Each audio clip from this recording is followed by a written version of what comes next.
Dan berat, Jokowi mengungkapkan alasannya baru melapor ke polisi agar lebih jelas. Malam ini kami undang Menteri Hukum dan Hak Asasi Manusia periode 2004-2007, Prof. Hamid Awaludin. Selamat malam, Prof. Hamid. Malam. Prof. Hamid, awalnya kami itu tidak akan mengundang atau tidak akan membahas soal ijazah palsu. Ya. Tapi kasus ini bergulir, Pak Jokowi lapor langsung, dan kami undang juga Prof. Hamid ke sini. Karena kita ingat tentu, Pak Jokowi saat dituding PKI, bukan Muslim, antek asing, bergeming, diam, nggak komen. Pro Cina khususnya. Tidak berkomentar, tidak dianggap serius. Tapi saat dibilang ijazah palsu, melapor ke polisi, bahkan melapor langsung datang ke Polda Metro Jaya. Bagaimana Prof. Hamid membaca ini? Kaget nggak, Prof?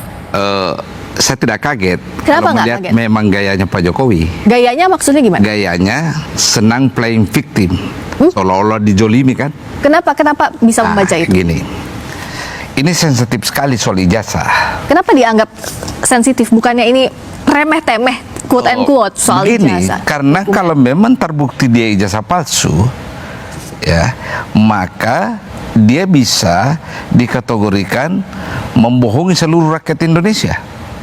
Apa bohongnya? Ya, kalau terbukti, kalau ya dia pakai ijazah itu untuk mendaftar menjadi calon presiden kan? Dan ketika dia diproses menjadi presiden kan, seluruh rakyat Indonesia kan yang memilih dia. Artinya dia bohongi rakyat Indonesia. Kalau terbukti. Pertanyaan saya sekarang adalah kenapa baru sekarang? Ini kan soal ijazah, tudingan ijazah palsu ini bukan baru beberapa bulan terakhir.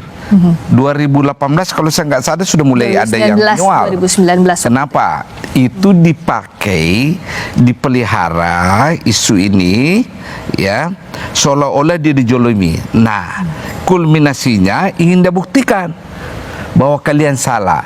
Kalau ijazah palsu, tudingan ijazah palsu terbukti bahwa itu salah, maka dia berpersepsi tudingan-tudingan lain otomatis salah juga. Itu cara berpikir dia. Ini asumsi saya ya. Asumsi Prof. Sebenarnya bukan asumsi saya, keyakinan saya seperti itu.